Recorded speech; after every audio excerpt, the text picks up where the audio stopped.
ധാരാളം വീഡിയോകൾ ഞാൻ കണ്ടു ഈ സമരവുമായി ബന്ധപ്പെട്ട്. അതിലൊരു ബി ജെ പിയുടെ കാര്യകർത്താവ്, ബി ജെ പിയുടെ ഐഡന്റിറ്റി കാർഡൊക്കെ ഉള്ള മനുഷ്യവരാണ്. നേരത്തെ മനുപ്രസാദ് പറഞ്ഞില്ലേ, ഒരു പരീക്ഷ പോയാൽ എന്താ നമ്മൾ അടുത്ത പരീക്ഷ നടത്തിയില്ലേ എന്ന്. അദ്ദേഹം പറയാണ്, എൻ്റെ കുട്ടിയെ 5 ലക്ഷം രൂപ മുടക്കി ഞാൻ പഠിപ്പിച്ചു, അവൻ പരീക്ഷ എഴുതി കഴിഞ്ഞു, അപ്പോഴാണ് ആ പരീക്ഷ റദ്ദാക്കി എന്ന് പറയുന്നത്. അപ്പോൾ വീണ്ടും പഠിപ്പിക്കണം, ബാക്കിയുള്ള ദിവസത്തേക്കുള്ള കോച്ചിങ് നടപ്പാക്കണം. ഒരു കുട്ടി, അയാള് മെഡിക്കൽ പരീക്ഷയ്ക്ക് യോഗ്യത നേടിയ സന്തോഷത്തിൽ വാരാണസിയിൽ നിൽക്കുന്ന സമയത്താണ്, അതായത് യോഗ്യത നേടി എന്നറിഞ്ഞ് സന്തോഷത്തിൽ ദൈവത്തിന് പ്രാർത്ഥിക്കാൻ പോയി അവിടെ നിൽക്കുന്ന സമയത്താണ് ഇത് റദ്ദാക്കുന്നു എന്ന വാർത്ത വരുന്നത്. എങ്ങനെയാണ് ഹൃദയം തകർന്നു പോയതെന്ന് അയാൾ വിശദീകരിക്കുന്നത്. 23 കുട്ടികൾ ആത്മഹത്യ ചെയ്തു എന്ന് പറയുമ്പോൾ ഇത് ചില്ലറ കാര്യമല്ല. എന്തുകൊണ്ടാണ് ആത്മഹത്യ ചെയ്യേണ്ടി വന്നത്? അപ്പോൾ ഒരു ജനറേഷനെ ആകെ തന്നെ അവരെ ഇല്ലാതാക്കി കളയുന്ന വിധത്തിൽ, അവരെ മാനസികമായി തകർക്കുന്ന കാര്യത്തിലുള്ള കാര്യങ്ങളാണ് ഉണ്ടായത്. CBSE 12ാം ക്ലാസ് പരീക്ഷയിൽ എന്താ സംഭവിച്ചത്? മൂല്യനിർണ്ണയത്തിന് എന്താ സംഭവിച്ചത്?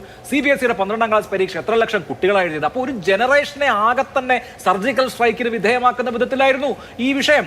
അപ്പോൾ അതിന്റെ ഉത്തരവാദിയായ ആൾ, അതിന്റെ ഏറ്റവും തലപ്പത്തിരിക്കുന്ന ആൾ, ധർമ്മേന്ദ്ര പ്രധാൻ രാജിവെക്കണമെന്ന് പറയുന്നത് ഏറ്റവും മിനിമം അല്ലേ? ആ ബെയർ മിനിമം നടപ്പാക്കി കൊടുത്തിട്ട് വേണ്ടേ അവരോട് സംസാരിക്കാൻ? നിങ്ങളുടെ ആങ്സൈറ്റി ഞങ്ങൾ അഡ്രസ് ചെയ്തു എന്നൊരു ജനാധിപത്യ സർക്കാർ പറയേണ്ടത് ഉത്തരവാദപ്പെട്ട ആളെ ഒഴിവാക്കിയ ശേഷമല്ലേ? അതല്ലേ അവർ ആവശ്യപ്പെടുന്നുള്ളൂ.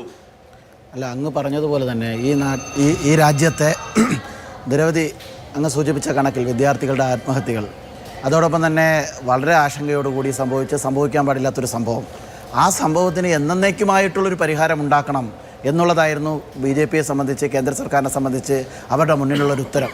അല്ലെങ്കിൽ ഒരു മന്ത്രിയെ മാറ്റിക്കൊണ്ട് തൽക്കാലം മുഖം രക്ഷിച്ചുകൊണ്ട് അതിൽ നിന്ന് പിന്മാറി ഓക്കെ എല്ലാം കഴിഞ്ഞു എന്ന് പറഞ്ഞ് പോകാം. അപ്പോഴും താഴെത്തട്ടിലെ ഇത്തരം ക്രമക്കേടുകൾ, കള്ളന്മാർ, കളവ് ചെയ്യുന്നവർ വ്യാപകമായിട്ടുണ്ടാകും. കാരണം അത് ഉണ്ടായി എന്ന് പറയുന്നത് ഇന്നും ഇന്നലെയും തുടങ്ങിയതല്ല. അത് അഭിലാഷിന് അറിയാതിരിക്കുന്നത് ഞാൻ പറയുന്നു. എല്ലാ സ്ഥലത്തും UPയുടെ ഗവൺമെൻറ്റിൻ്റെ കാലഘട്ടത്തിൽ എല്ലാ പ്രദേശങ്ങളിലും വ്യാപകമായി ചോർത്തിക്കൊടുത്ത് ആളുകൾ മരിക്കുന്ന സാഹചര്യമാണ് ഉണ്ടായിരുന്നത്. പ്രതീക്ഷ പോലും ഉണ്ടായിരുന്നില്ല, ഒരു MBBS സീറ്റിൻ്റെ പ്രതീക്ഷ പോലും ഉണ്ടാവാതിരുന്ന കാര്യം. പക്ഷേ ഒരു പേപ്പർ ചോർന്നു, ആ ചോർത്തിക്കൊടുത്തവർ കൊണ്ടുപോയി ഉത്തരമെഴുതി ഈ ലിസ്റ്റിൽ ഇടം പിടിച്ചിട്ടുണ്ടാകും. അപ്പോൾ ഇത്തരത്തിൽ ചോർത്തിയാൽ ലിസ്റ്റിൽ ഇടം കിട്ടും എന്ന സാഹചര്യം വന്നാൽ മനോവിഷമത്തോടു കൂടിയാണെങ്കിലും സംഭവിക്കാൻ പാടില്ലാത്തൊരു സംഭവം സംഭവിക്കുമ്പോൾ അതിനെതിരെ നടപടി സ്വീകരിച്ചു. ഏതാനും ദിവസങ്ങൾക്കകത്ത് തന്നെ അടുത്ത പരീക്ഷ നടത്തി. ആ പരീക്ഷയിൽ ലക്ഷക്കണക്കിന് കുട്ടികൾ എഴുതി. ഏറ്റവും കൂടുതൽ നീറ്റ് പരീക്ഷയിൽ കുട്ടികൾ എഴുതുന്നത് ഇതായിരിക്കുമെന്നാണ്, നിങ്ങൾക്ക് തിരുത്താൻ വേണമെങ്കിൽ, ഞാൻ മനസ്സിലാക്കുന്നത്. ആ തരത്തിൽ പരീക്ഷ നടത്തുന്ന സമയത്ത് നേരത്തെ ഇവിടുത്തെ ഒരു പരിസ്ഥിതി പ്രതി ആം ആദ്മി പാർട്ടിയുടെ നേതാവൊക്കെ ആയിരുന്ന ബഹുമാനപ്പെട്ട അദ്ദേഹം സൂചിപ്പിച്ചു. എന്താണ്, പരീക്ഷ എഴുതാൻ പറ്റാത്ത കുറച്ചുകൾ പോയിട്ടുണ്ട്, പരീക്ഷ രജിസ്റ്റർ ചെയ്ത് എഴുതാൻ പറ്റാതെ പോയിട്ടുണ്ട്.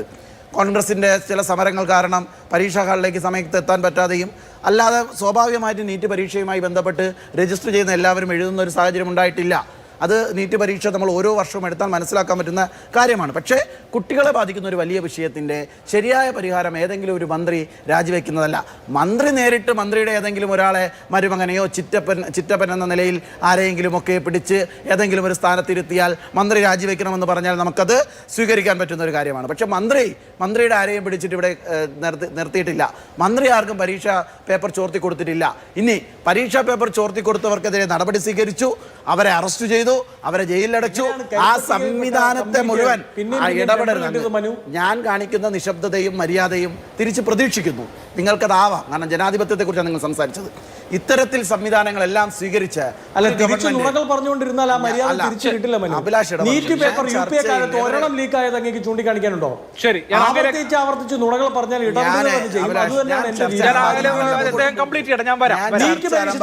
ചോർച്ച ചെയ്യപ്പെട്ടു കോൺഗ്രസ് കാലത്ത് എന്ന് അങ്ങ് പറഞ്ഞു. നീറ്റ് 2013 ഞങ്ങളുടെ കാലത്തേക്കാൾ പേപ്പറുകൾ നിങ്ങളുടെ കാലത്ത് ചോർത്തപ്പെട്ടു എന്നങ്ങ് പറഞ്ഞു. 16 പേപ്പറുകളാണ് മെഡിക്കൽ നിങ്ങളുടെ കാലത്ത് ചോർന്നത്. അതായത് 100%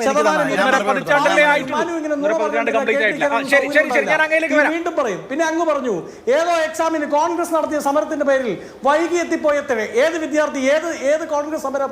വെറുതെ ആൾക്കാരെ അങ്ങനെ തെറ്റിദ്ധരിപ്പിക്കാൻ വേണ്ടി ഒരു ഗീബൻസിനുമായി വീണ്ടും ആവർത്തിച്ച് പറഞ്ഞു. അതിൽ ഇടപെടാൻ തന്നെയാണ് ഞാൻ ഇരിക്കുന്നത്, അതിൽ ഇടപെടാൻ തന്നെയാണ് തീരുമാനം, അത് ഇടപെട്ടേ പോവുകയും ചെയ്യുകയുള്ളൂ. ശരി, ഓക്കെ, പറയൂ, ബാക്കി പറയൂ. അല്ല, അദ്ദേഹം പറഞ്ഞത് കോൺഗ്രസ് ഞാൻ സൂചിപ്പിക്കാം അഭിലാഷ്.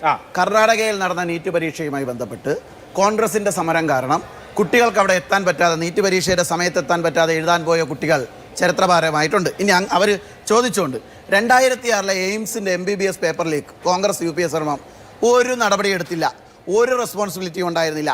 2009 ഹരിയാനയിലെ ടീച്ചർ റിക്രൂട്ട്മെൻറ്റ് കോൺഗ്രസ് ഒരു നടപടി എടുത്തില്ല, ഒരു തീരുമാനവും ഉണ്ടായില്ല, ഒരു സംവിധാനങ്ങളും മുന്നോട്ട് പോയില്ല.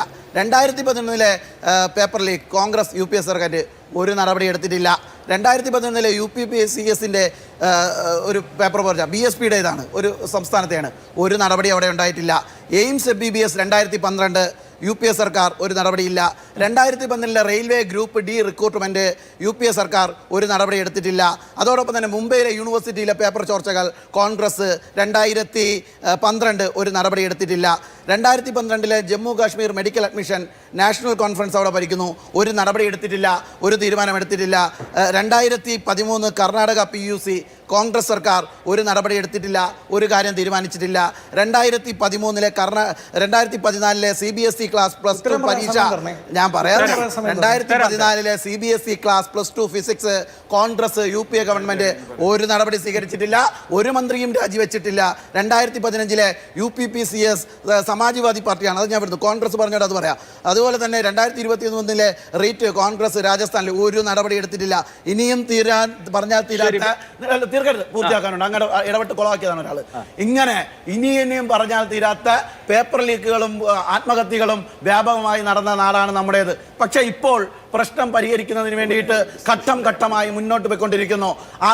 കുറ്റക്കാരെ പിടിച്ചു, ജയിലിലടച്ചു, ഇനിയും ബാക്കിയുള്ളവരെ പുറത്താക്കാൻ തീരുമാനിച്ചു. ഇവിടെ ശിക്ഷാ നടപടി അതിവേഗ കോടതിയും കൊണ്ടുവന്നു. അല്ലല്ല, ഒരു കാര്യം കൂടെ സൂചിപ്പിച്ചു, ഇവിടെ MP രാജേഷ് പറഞ്ഞു, അല്ലല്ല അതുകൂടെ പറഞ്ഞില്ലേ പറ്റൂ.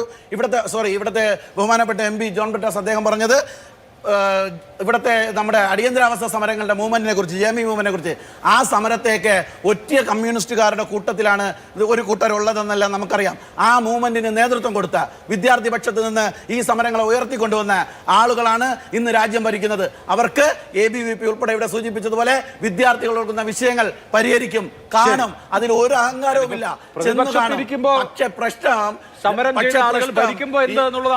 പക്ഷേ പ്രശ്നം ഒരാളുടെയും രാഷ്ട്രീയത്തിന്റെ ചട്ടുകമായി നിന്നു കൊടുക്കില്ല. ശരിയായ വിഷയം പരിഹരിക്കും.